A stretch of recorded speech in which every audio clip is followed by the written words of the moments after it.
Hello, ladies and germs, and welcome to yet another exciting podisode of Never Say Dead. Hey, hey. This time, I, Matthew Dargish, and my cohort, that's you. Damien Kilby. Oh, there we go. Or Sleepy Reader. Right. First time I've ever said my last name on air. Oh my gosh. We are going to be diving into a monumental comics achievement. We are going to be discussing none other than Action Comics 1000. Wow, you sound very excited about it, Matt. Well, it's an exciting moment at the very least, right? Yeah. I wasn't sure whether you were going to buy it or not. Because you haven't been picking up Superman too recently. No, I put down... You dropped things around Mr. Oz time, I think? Yeah, when things were starting to play around what was going to be happening with the Doomsday Clock thing and the Watchmen tie-in and all that, I became disinterested, and I felt the book was going down. That and the Mr. Oz thing turned out to just be Mr. Mxyzptlk. Right. And that was a bummer for me. Yeah, me too. But I kept up with... I kept up. I've dropped and picked up both Superman and Action on and off since then. Leading into Action, I had been reading the last few issues of Action, but I had been skipping Superman. But now I actually want to go back because the last few issues of Superman, winding up the Tomasi Gleason run, actually sounded interesting to me from what people were saying. I had thought that they were off the book already. Right. Knowing that they were still on it kind of makes me curious, and if I hear a couple more good things, I might do some backtracking and check that out. But for the most part, Superman is a character I'm happy to take or leave. When I hear things are hot, I'm willing to check it out. And when things start cooling down, I am very comfortable walking away. Well, Superman's just been going on forever, and there's so much, so much there to read in the past, and you don't have to be keeping up with him at all times. No, I also, I believe it's a couple years ago now, I went through a large portion of the early 2000s Superman when there was a bevy of creators just rotating through, it seemed. And I really enjoyed a lot of that, and I enjoyed around that time as well the early Superman, Batman, but I feel like there's this era of Superman that I really dug. That kind of rotated around now what would be considered the present Luthor era of Superman. And I think I basically missed that era, so maybe I should go back and read some of it. It's harder to read now because the parallels between Lex being president and Trump being president are hard to avoid. Well, that might make it more interesting or more painful. I don't know. Well, it's funny because they went through great pains of stuff that they didn't believe could be believable in this evil fictional character becoming the president to put on a facade for the public. Things that didn't turn out to be true in real life, which is frightening on many levels. We don't need to go down too far in that hole, but... Well, and one can argue whether... Donald Trump is a supervillain or not. There you go. So Superman 1000 is one of those anthology issues. It's square bound. It has 1 million different variant covers. And I think it has, about 1, 2, 3, 4, 5, 6, 7, 8, 9, 10 stories in it. So 10 roughly... Two. There's a few pinups that you're and pinups, yes. So roughly about 80 pages, I think. So most of the stories are about 6 pages, maybe, and then there's pinups. Yeah, it's nice to have a little anthology here, but I also feel like for the one, how'd you feel about the anthology aspect before I jump in? I'd say overall, I was pretty pleased. There were a few duds and a few ones that I really liked and thought took a unique approach. Overall, it didn't take many huge risks or anything like that because it was kind of a tribute thing. You know, I both enjoyed it, and I could always pick on it. Like, I can think of so many other people I would have liked to have been in here as this celebration of 1,000 issues. And yeah. I mean, I'd agree with that. For me, I feel the anthology idea was a bit of a dud because there's a few stories that I could have just left on the cutting room floor. And the stories that intrigued me, I want a story, and I didn't get it. And so I was a little bummed out, but it is a fun offering. It's kind of an artifact, right? It's a little party favor for the 1,000th birthday. It's not really a real issue of Action Comics or a real part of the Superman continuity that's currently going on. That's right. We're fluffing ourselves. There are references to the current continuity, and there's a story at the end that we'll talk about later that may be launching into some new continuity. Yes. Yes. Well, shall we take a look at the first story in it? That's probably a good way to break this down. It's called From the City That Has Everything, and it was written and drawn by Dan Jurgens, who was currently the writer of Action Comics, and also has a strong reputation from the 80s and 90s. He did a lot of Superman then, so he's kind of the relatively old school Superman guy. Right. He's also the one I picked up the cover from. That was the one I chose. Oh, I haven't seen that cover. It's not that great. Is that supposed to be the 90s cover or the 2000s cover? I can't. The 90s no, it's supposed cover. To be the 90s cover. Yeah, I'm not sure when Jurgens started, if he started in the 80s or in the 90s. Yeah, but he definitely made his mark in the 90s. Right. So the story is basically it's Superman Day in Metropolis, and Superman is busy at the beginning of the story fighting off some aliens, and then he comes down as Clark to the celebration with his family, Lois, and his son, John, who's currently Superboy. And in the current continuity, I mean, some people are not reading Superman won't know that he is yet again married to Lois. And he's all nervous. He thinks there's going to be another emergency he has to take care of. And eventually rather than to stay at this celebration of himself.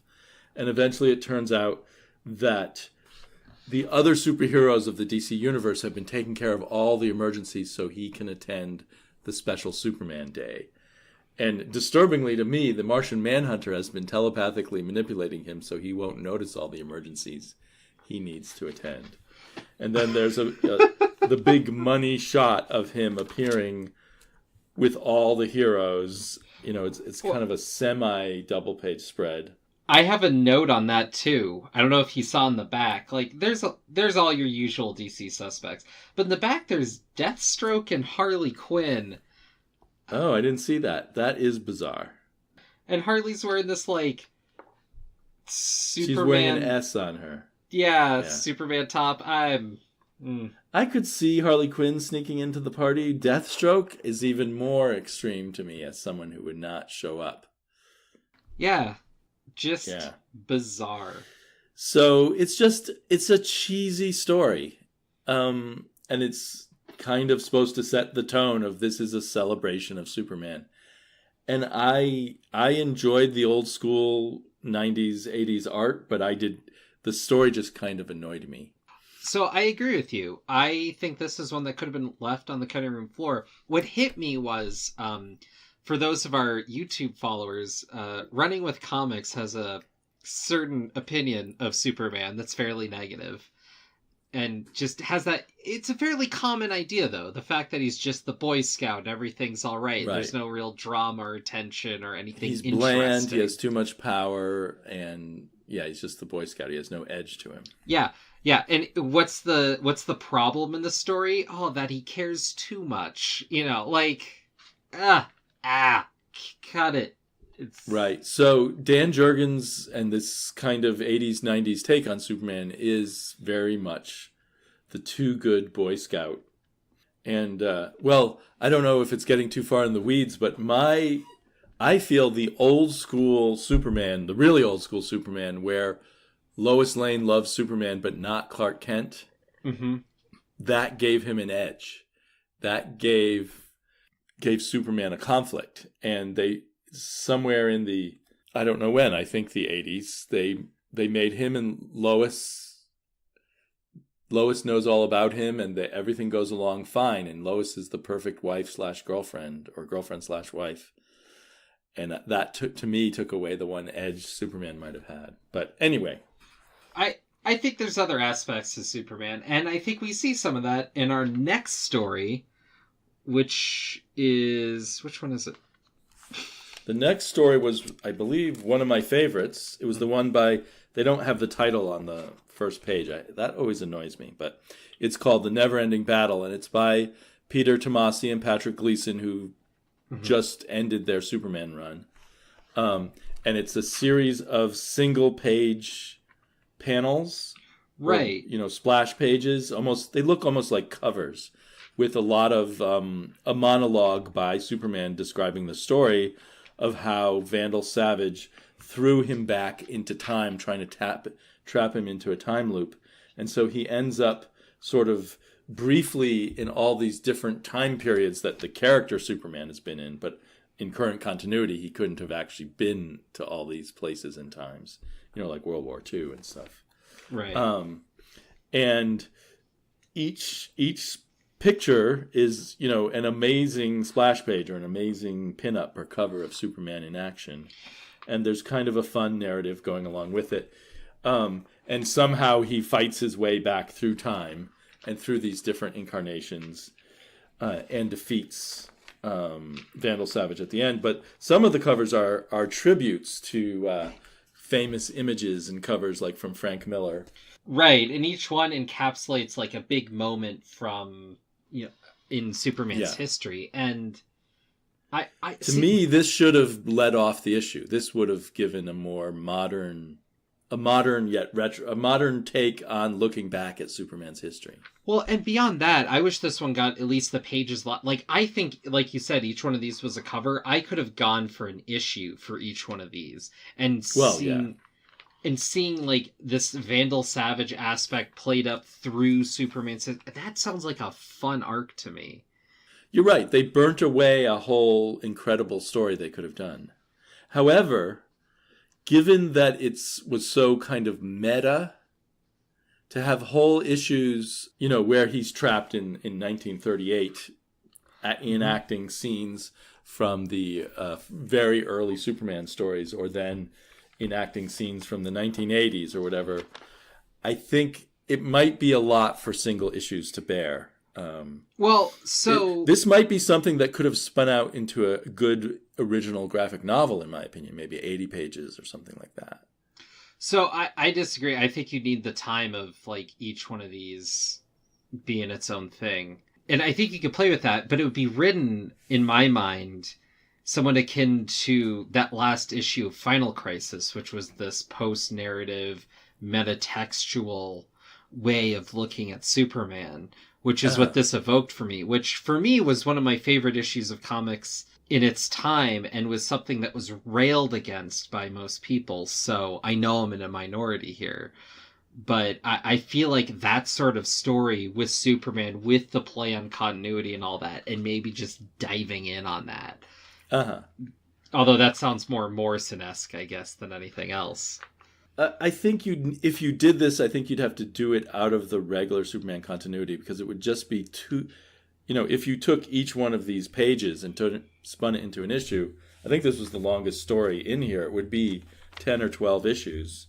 You'd be spending a long time away from Superman as the regular Superman.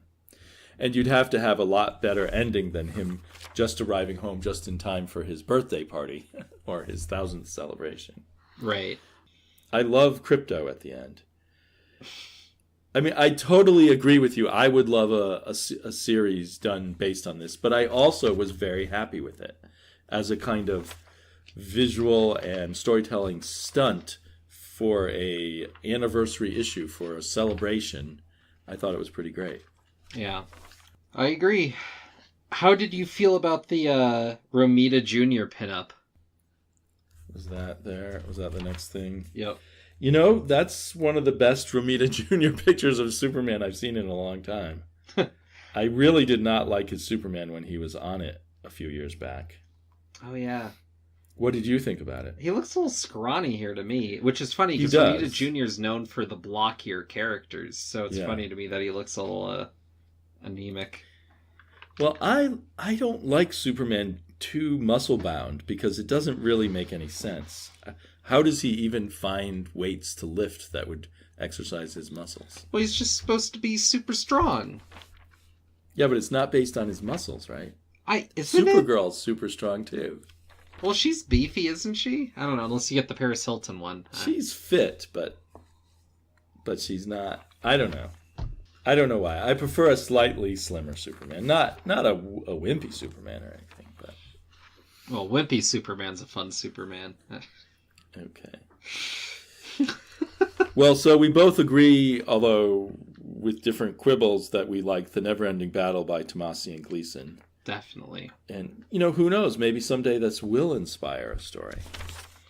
That'd be fun.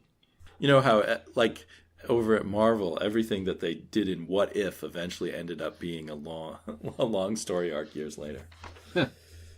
But then the story after that, I think it needs some kind of explanation because it's by art by Kurt Swan, who's been dead for 15 or 20 years, and who was the classic Superman artist, and script by Marv Wolfman, and then one final page by different artists. Anyway, it's called The Enemy Within, and it's a hostage situation of some guy who's being controlled by something.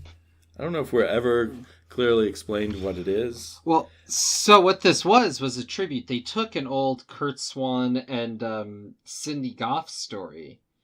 But they didn't explain what they'd done. Yeah, no, it's a little unclear. It read just nonsensical to me. Yeah, well, you have this guy who's taken someone a hostage in a school, and the police take care of it.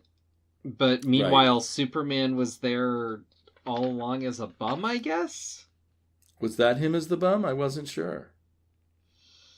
Or was that the person doing the thing with the numbers? I guess you're right. Maybe that was Superman. But then on the very next page, we just see him flying up above. So I thought he was just flying above the city, watching what was happening, but not interfering. Right. This one was a lot, and it's only 4 pages, or 1, 2, right. 3, 4, 5 pages. 4 pages plus just a weird splash page of Superman flying over the city. Yeah, they really could have used that real estate better to justify this. Because there's really no way to be sure. You have to interpret things that you shouldn't having to be interpreting in a story. So to me, it was the biggest dud of the comic. That's fair. It's just a confused little story, and I feel like with a little explanation, a little more space, and a little more economy of the pages, especially given this last one's just kind of a waste. This could have been something, which makes it even a little more frustrating. And I think this kind of a thread in this anthology of the stories that less satisfied me was that felt like there was something missing, some explanation missing. That was something that was in the head of the writer that didn't quite make it onto the page. And I'll point that out when we get to it next. The next one is called The Car, and it's by Jeff Johns and Richard Donner, with art by Olivier Coipel. And it's basically the idea of what happened to the guy whose car Superman smashed up on the first issue cover of Action Comics. Mm. And so it's the aftermath of that. Drawn and colored in a really kind of interesting retro way. Not at all. It makes it look like an old 40s movie or something. It doesn't look like an old 40s comic. So it looks beautiful. And I don't know. Basically, Superman talks the guy into leaving the life of crime, I guess. And I found that not terrifically compelling. I thought it was an interesting little aside. I thought it was a cool concept. Yeah. For something like this, I think, you know, that's as good as we're going to get it. Right. I think the interesting thing here, I guess, in a way, is that the Superman of 1938 and through the early 40s was kind of merciless to criminals. He even sometimes let them die and stuff. But here we're blending that oldest of all Superman images with a kind of compassionate Superman, a Superman of the 80s and 90s and beyond, perhaps. So I don't have any more to say about that one. Did you want to? I don't think there's much to say about it. It's just a fun little moment with this playing off the idea of what happened to that first guy that never really got explored. And there you go. Right. The next one is called The Fifth Season, scripted by Scott Snyder, one of DC's top writers. Art by Raphael Albuquerque, and colors by Dave McCaig. And that's a great art team. And it looks awesome to me. Not at all your traditional Superman art. And I don't really know what the story is here.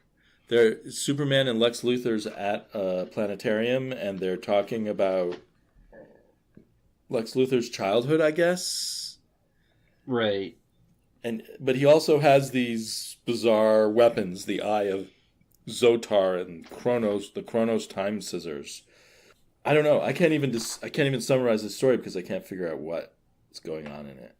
They're talking about the fifth season, meaning I don't know, sometime between spring and summer or something like that, or winter and spring. I don't know. Yeah, this whole story just reeked to me of trying to be more clever than it was and just came out confused. Right. Yeah, there was something missing here, some point that Scott Snyder was trying to make that just did not come out at all. He was too elusive and poetic about it for me to understand. I think we're looking at some of the panels where we're seeing young Clark Kent and young Lex Luthor, but with Superman and Luthor standing in the same panel. And we see... At first I thought it was Superboy was in the same panel, hiding in the shadows, but, the Jonathan Kent. But I think it was supposed to be Clark Kent foiling young Lex Luthor, something young Lex Luthor was doing with a telescope. Let's see. I nearly died sending the signal. I forgot to heat the liquid nitrogen we'd used. A rare oversight. So he was. I guess it's a story of him trying to send a signal to the stars. Is that supposed to be... I don't know. It just totally fell flat. Yeah. It looks fantastic. Yeah, it just ends on this idea of this fifth season and Lex Luthor cobbled these things or found these items to kill Superman. Superman's like, I know you did. The end. Right. And in the background, they're in a planetarium. And the planetarium is talking about when the sun becomes a red giant and swallows up the closer planets to it, which is going to be in billions of years from now. And I guess that's supposed to be like a fifth season. The fifth season's a bad time, I guess. I guess. But what's that, symbolic of Superman and Lex Luthor? I don't know. It's grasping for some metaphor that's not really any good. Right. The red sun comes up again in another story. Let's see, what's the next story called? The next story. Oh, it's the one I'm talking about. Of Tomorrow. And it has Superman. The entire story is Superman talking to the gravestone of his parents, yeah. And it turns out eventually it's the gravestone of his parents. And humanity has long left Earth because the red sun has expanded. The sun is our sun has become a red giant and has expanded to very close to Earth. It's uninhabitable. Apparently, some kind of immortality has been invented so that Lois and John are still so old. So he's visited their grave 5 billion times. So maybe it's like 5 billion years in the future. So it's really extreme. To even if we invent longevity, will Lois Lane live for 5 billion years? Right. And would Superman still be pretty much the same guy 5 billion years from now? Right. They could have. And the sun is red. What happens with a red sun? Right. Depowering. No superpowers. But there he is. He's There's so many questions this brings up just by the setting of it that they didn't need to. This could, like, for everything he said, this could have been 10 years in the future, basically, him visiting the gravestone. Like, there's just no need for this setting. And it right. might have been a little more poignant to set it in fall or something. Like, Right. it just... I don't know. Yeah, it's like it's somehow poignant and poetic that Superman and Lois Lane and other characters are going to live for billions of years, but still always visit their parents' grave over and over and over and over again. Ironically, I want to take this story to note, put a markup on the board, if you will, against Tom King's ability to write. We may come back to Tom King in a future podcast. We very well may. Yeah, I mean, he's got this, what I think of as a, this overblown poetic image, which just totally ruins all the ideas of Superman anyway, with the red sun and such. And if everyone is these godlike immortals, then who cares about them anyway? I guess sometimes they say that Superman will be immortal, but I that always bothers me too. Well, even when he's viewed as older, like in Kingdom Come, he shows signs of aging. It's slower than everyone else, like he's going to live on, but that idea that he aged slower to not really fit the character in the mold, and like, I thought that worked very well. This idea that it's a billion years and he's popping on the red sun and what have you, doesn't I suppose Tom King could argue, oh, well, his powers have evolved, and so by 5 billion years from now, red suns won't bother him. But, I mean, the whole idea is Kryptonians were regular mortals, regular human-ish beings, until they were exposed to the unusual effects of the yellow sun. But, I don't know. It is an annoying story. All right. Well... For me. I hear you.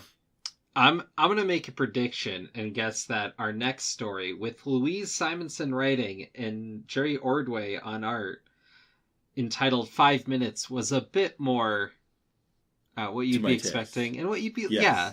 Well, this is more from your era, right? I don't know what my era of Superman is, to tell you the truth. Fair enough. My favorite Superman is All-Star Superman by Grant Morrison. Well, that's not even an opinion. And as a kid, my era of Superman was the Kurt Swan stories where everything was kind of goofy.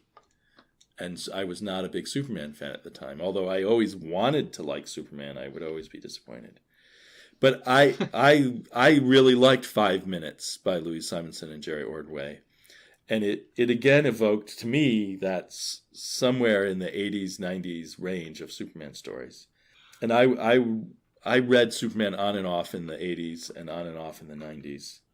And then took a break, probably unfortunately, in the 2000s, because it sounds like that was a good era. Ups and downs. But in this, it shows all the things Superman has a 5-minute deadline to finish a story before things go to press at the Daily Planet. But at the same time, he's seeing all these emergencies he has to take care of, and he has 5 minutes to take care of all these emergencies that keep popping up one after the other. And then he comes back to the office and has time to type up, presumably at super speed when no one's looking, type up his story. And he says that he just sent it in. And then they say, hold the presses, because Superman has just done a whole bunch of good deeds and we want to report about those. And I thought that was a clever way to do... This would have been another one that might have been fine as the lead-off story. A clever way to just sort of encapsulate Superman. So Louise Simonson's an old pro, and Jerry Ordway does your kind of classic 80s and 90s Superman drawing style that looks good to me, but very generic in a way.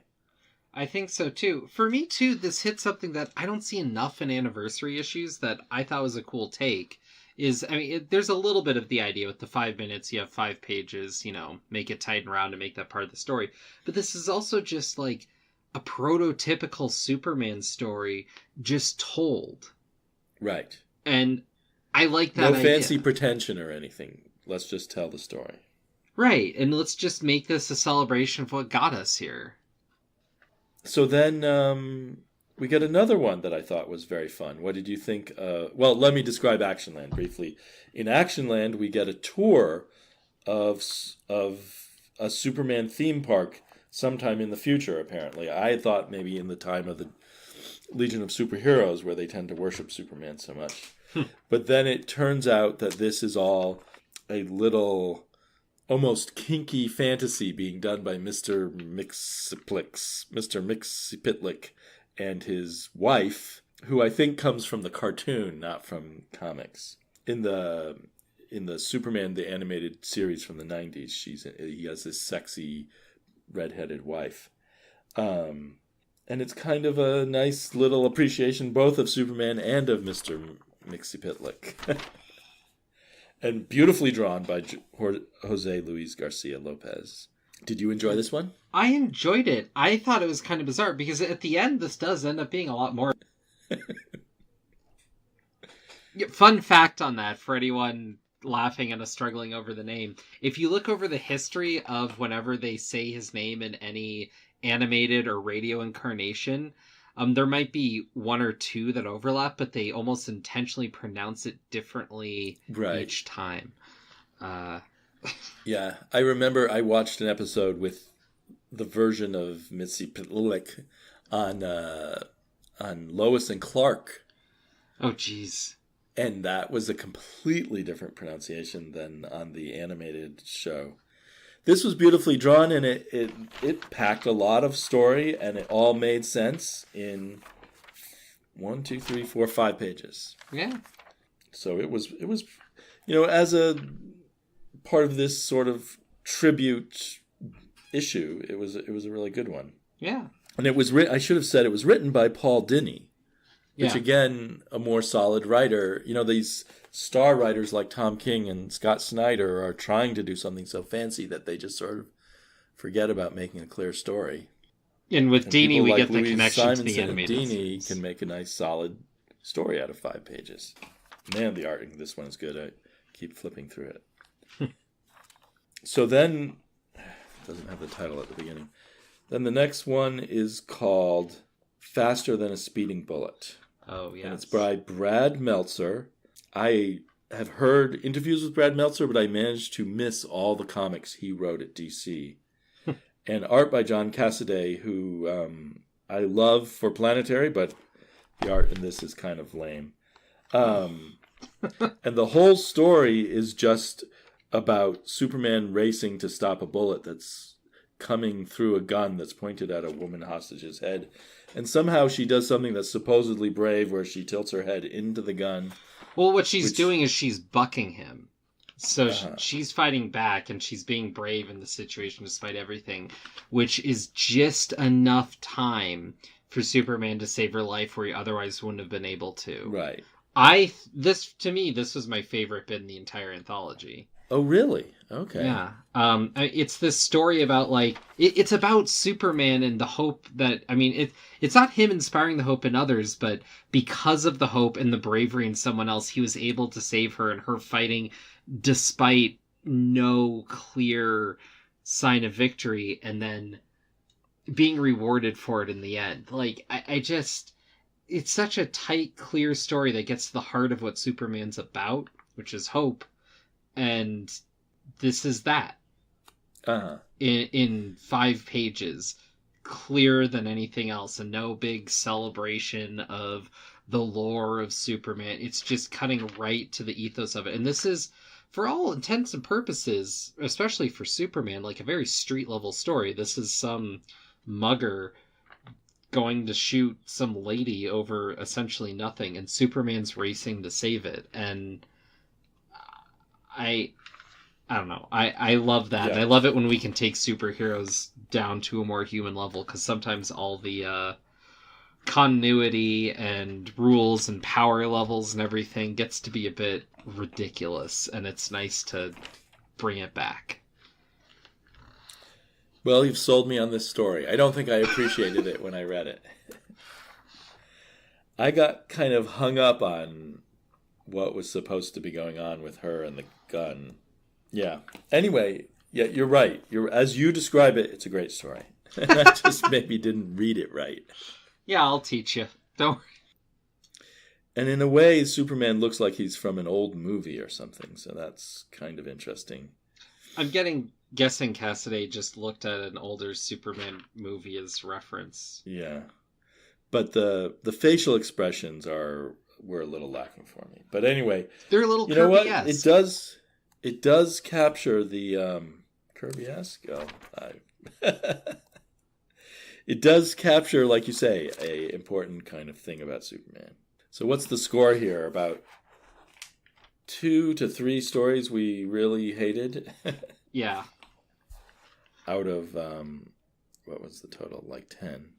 But we haven't gone to the 10th one. The 10th one is what connects us in a way to what's coming up in Superman continuity. Because it's Brian Michael Bendis's, with Jim Lee on art, but Bendis's very first Superman story, or Superman beginning of a story. And it's kind of a peek at the storyline he's going to be doing coming up in The Man of Steel, because at the end it says to be continued in The Man of Steel. Right. Which is a 6-part miniseries that's about to start coming out maybe next week, I think. One of the 4 Superman stories he's writing? Well, they're stopping all the Superman books, and he's writing a weekly series called Man of Steel that will go for 6 issues. And then they start up him writing a monthly Superman and a monthly Action Comics. Ay caramba. All right. Well, that's better than I thought it was, at least. And I think that's a bit of an imitation of what John Byrne did when he took over Superman. He did a Man of Steel miniseries and then took over Action and Superman. Yeah, let's... And he wrote and drew them. And had a complete story in every issue. And wrote good stories. For the most part, yeah. So let's dig into The Truth, which is what this is titled as. For no apparent reason. Yeah, this is... It's a big battle scene with some villain who they're wrecking the city, and the villain looks like a monster who's been badly burned. He looks like a cross between Doomsday and the Demon. Yeah. But his lips won't close or something. Well, he's permanently snarling because he's upset. Yeah. It's quite a snarl. And Supergirl's in there for a second, too, fighting him. Yeah. I think to play up what a big threat this is. And then near the end of the story, he mentions that he destroyed Krypton, and now he's finishing the job by wiping out the last of the horrible Kryptonians from the universe. And I think that's it, right? Yeah, It's pretty all-out action. Jim Lee, kicking out the jams, action-wise. Kicking out the jams, huh? Yeah. If you like Jim Lee, I think you'll like this action. But I'm not a Jim Lee fan, but I'm not a huge Jim Lee fan. But as far as the art goes in this issue, I mean, it's moving, it's working, it's playing to his strengths. But I think it works. I think it's good. It's good Jim Lee. It's just, sometimes you see some Jim Lee that looks like he's not trying very much, but here it looks like he's putting a lot of effort into it. And I gotta be honest, I was playing along, I'm like, okay, big threat, knocking around Superman, strong enough to just be a clear threat, new guy, alright, a little tied to the space opera, whatever. But then, when I destroyed the planet Krypton, I was like, ooh, I don't, we gotta go there. That's about when I checked out. Well, I think Bendis in Man of Steel, in part, is going to be revisiting the whole Krypton myth. Right, which is the number one thing I never want to read in a Superman comic. Well, then it's definitely not for you. I kind of am curious what he's going to do with the Superman myth, but this teaser reduces my confidence and makes me worry that he's just going to play every sort of commercial Action Comics gimmick trick in the book. Because that's what this just felt like. It felt very generic. It didn't feel like we're going to get anything different than we've seen 1,000 times in comic books. Well, what worries me too is but done very slickly, Yeah. Sorry, but what were you to? Um, Bendis is known for kind of bringing a certain human element to characters, I think. I mean, through taking a more modern take on Spider-Man through Ultimate Spider-Man, introducing Jessica Jones through Alias, finding these, like, maybe slightly grittier, though not Mark Millar-esque, but slightly Right. grittier, more down-to-earth takes on some superheroes, and then bring that in, Right. and then ratcheting up the action as you go. And I think the idea here is that he feels in order to get to the more human element of Superman, you have to start at the origin and build up. And God, what a mistake. Superman doesn't need to go back to the origin every time. And I feel like this was a big mistake when Mark Waid was doing his bit with Superman, and when Jeff Johns was doing some Superman. I just, everybody wants to go back to the origin, and it's been done to death.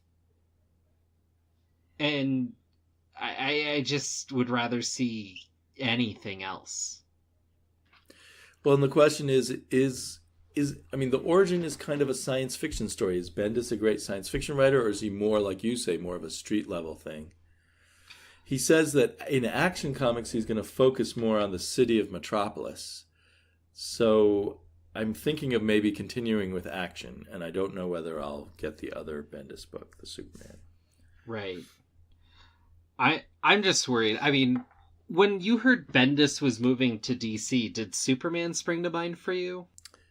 No, but neither did Batman. Like, I'm not sure what Bendis is right for at DC. See, for my mind, my money, I feel the characters he'd be best with are the Birds of Prey. But they're not going to put him on Birds of Prey, at least not alone.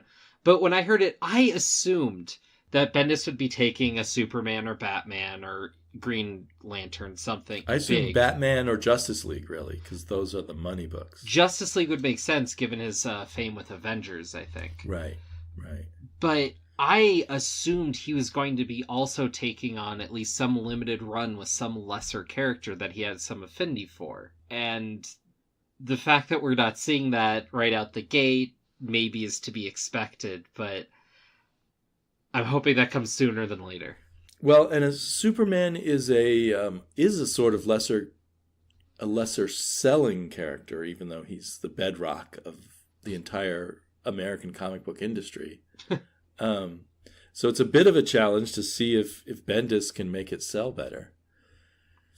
Right. But I think I would have liked it if he was just doing one Superman book and continue having other Supermen. The fact that he's taking over the Superman universe makes me uneasy.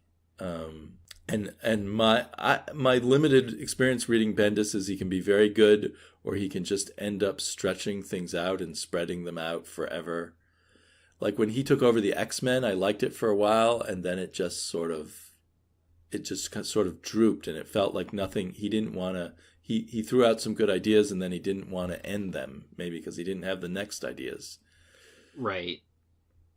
And I feel like I've had that experience with other things by him I've read, but I haven't stuck with him on the Avengers. I've just read bits of his Avengers runs, and I read Alias a long time ago, but.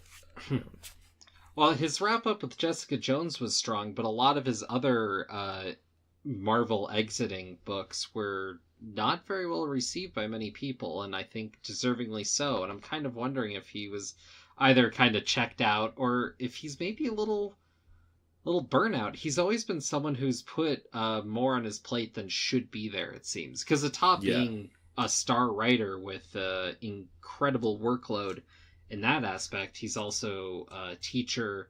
He also, goes around the country. He's doing stuff in Hollywood. I'm not sure exactly what, but I know he's like a big Hollywood consultant. Right.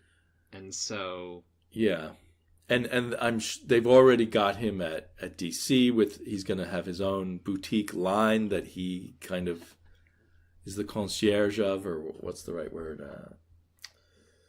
Anyway, and they're reviving his creator-owned books to be published through DC. We'll see how much of any of that he does, but Yeah, he may be overstretched himself out too far. But he may do, it may be something really interesting. But I guess I've enjoyed having at least two different voices on Superman. I think if you're going to have multiple Superman books, that's the way to go. But if you're going to just give Bendis the keys to the kingdom and whatnot, maybe just leave it on Action and don't have a Superman or don't have a Man of Steel and just make it Right.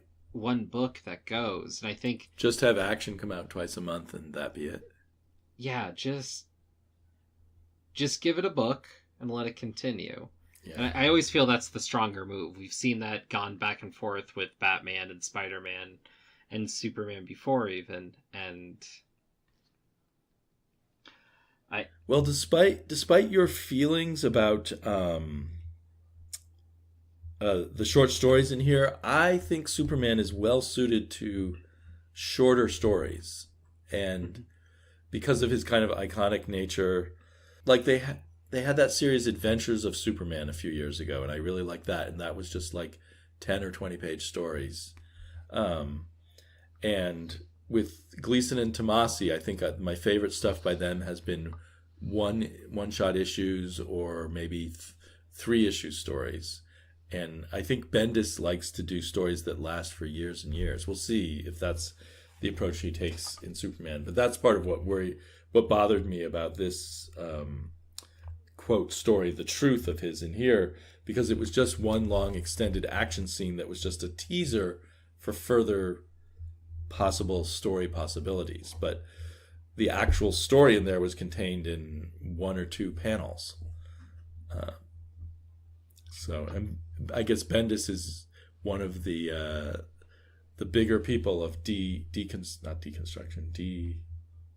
help me here. Decompressed storytelling. Decompressed storytelling, yes. And I think decompressed storytelling and Superman in particular, I don't like. That's fair. I don't think there's a lot of great examples of it. The biggest one I can think of is the whole Death and Rebirth. Right, which I read, but it could have been way shorter. Oh, yeah. Well, they were stretching it out. And I think I enjoyed it at the time because it was kind of new to me to have a story stretched out that long. It was almost like a stunt to see the death of Superman just stretched out and out and out and out. To the point where the final issue of it was all splash pages, right? Right. But I'm kind of tired of that now. I enjoyed it at the time, but when I got these 3 books all at once to read through. And so it was this event, but I just got to sit down and read it. I wasn't going through it month by month. And it felt like this giant novel that I was leafing through, because that's how they presented the trade at the time as well. And they just moved all the covers to the back. So if artists were drawing similarly back to back, I couldn't tell where the issue ended, but sometimes there was a clear art change. It was very clear. But compared to other events that have happened before or since, the story moved through those issues a lot more fluidly.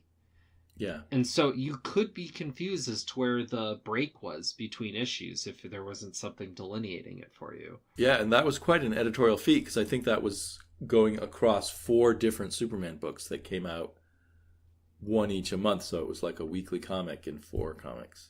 Yeah. Yeah, that disproves my point. So maybe a long extended Superman narrative by Bendis will work. But in general, I like Superman as a more shorter story kind of thing. Yeah, well, I'd agree for the most part. Like, generally, I like short stories a bit better. And it's nice to have the big stories when something warrants it. But when you have to have it every time, right, sometimes things get stretched out that really shouldn't have been. And you get 6 stories kind of chopped up when it would have been nicer to get them one a piece at a time and just get a story. Yeah. Well, what do you think? Because you're currently off of Superman books. Do you think you're going to dip back in, or do you think you'll wait and see how people react to the Bendis stuff? It sounds like you're pretty negative on Bendis. Yeah, I was initially going to pick up the first issue, but I technically have here.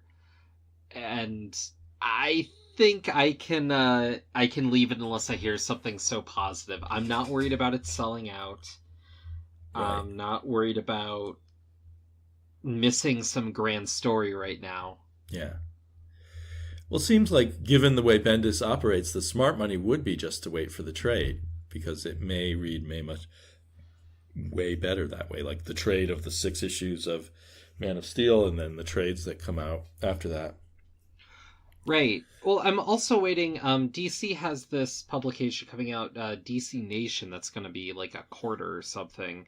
That's going to be kind of their big push for the upcoming season. So will that'll probably be a bunch of teasers like this Bendis and Lee one at the end here, I would assume. I'd assume that's roughly what it is. But I've been somewhat unenchanted with what DC's been putting out. I just got my last issue of Nightwing, and so I'm off Nightwing for now. And I'm picking up Detective, I'm picking up Aquaman, I'm picking up Birds of Prey, but that's really it.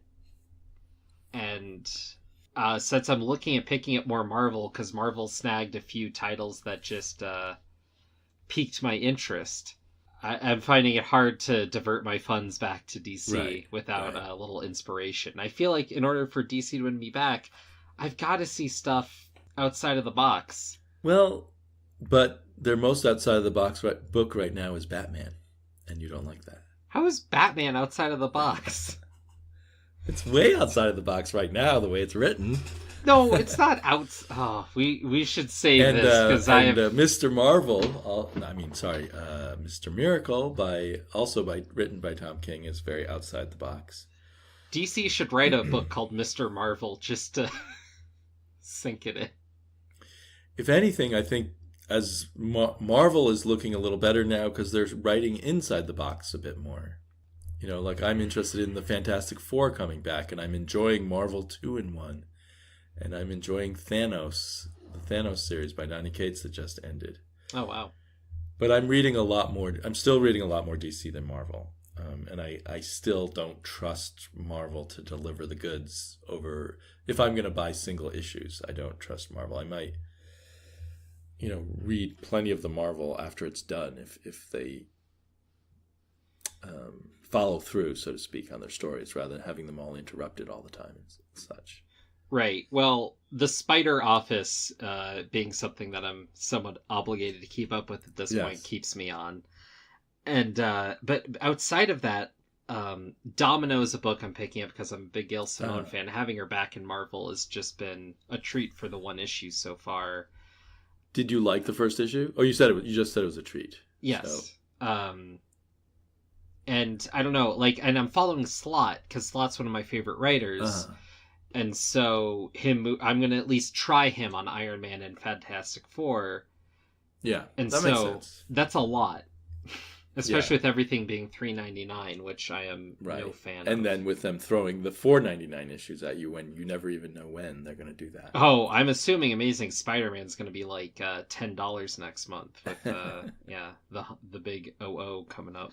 Well, anyway, we're kind of getting deep into the weeds, but I think overall we both had fun reading Action Comics 1000. Yeah, no, I think it was a fun pickup. I hope for those who are a little more skeptical that enough of these were thrown around that some discounts go out quickly so you can pick it up. I bet there's going to be a lot of issues in back issue bins soon. Because a lot of people bought multiple copies, and once they realize they're not that valuable, they'll be selling them cheaply. There you go. And they did print 500,000 copies.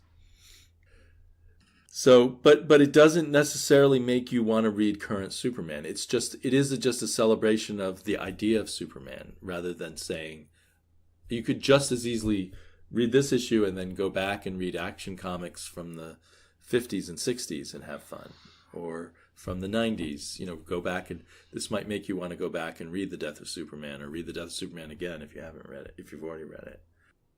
Yeah, this is a cake issue. There's not a lot of substance, but it's a celebration. And, it's fun. It was a fun little aside, and it's nice to have those every now and again. And I don't feel like this is an aspect of comics I don't think we get enough anymore, because everything has to be so big and bombastic. And like I said, that smaller stuff is where I'd like to see it go a little more. Right. Which is maybe reflected in my idea that the shorter stories are better for him. It is interesting because since we jokingly named this podcast Never Stay Dead, Superman has died a number of times. We were talking about the famous death of Superman, but he actually died during the New 52, and then a Superman from another universe took over, who had fled to our universe, the slightly older one who has a son and is married to Lois Lane. And then with the hand wavium of the Mr. Oz series, they sort of merged the two Supermen together, and now no one in the current DC universe remembers that Superman is dead. And they all remember Superman as being this slightly older Superman, and Lois, well, only people like Batman and other superheroes know that he's married to Lois Lane. But anyway, yet that was all done shortly after the whole Rebirth thing, with someone still, presumably Dr. Manhattan, fiddling with the DC universe. So Superman has this really weird continuity going at the moment. And I just wanted to mention that. Well, it's so interesting, too, because not only does that affect Superman continuity, obviously, which has outreaching to the DC universe just by effect of everything being connected. The whole Justice League and everything has to be affected. But the New 52 relaunch with Superman, with the New 52 Superman, which was the biggest shift in that entire relaunch, was because of the legal rights surrounding Superman, what they could do at the time. And, oh, really? Yeah, and then once they got the rights back and they rounded out to make it 52, Rebirth happened. And that was somewhat based around kind of a reclaiming of some of those legal rights and what they could do again. And so the entire DC universe has been now molded and remolded in the last two big incarnations based solely on what they can do around with Superman, which is fascinating. Because Batman is their biggest character by a mile. Right. But it's Superman driving. I mean, Superman, for obvious reasons, has, a lot of pull with the universe as well. But I just think it's funny that because they could do some slight things with Superman, the entire universe has to shift around it. Right. Well, I just thought it's funny that the whole Rebirth universe is centering around this mystery of who fiddled with the universe.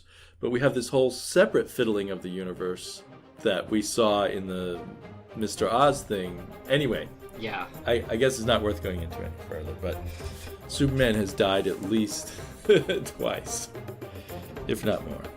Right. I think it would be fun to cover those in a bit more detail. Is that going to be our thing? Maybe Bendis will kill Superman again, too. Oh, that would be good. Oh. Okay, well, we will be back because we never stay dead.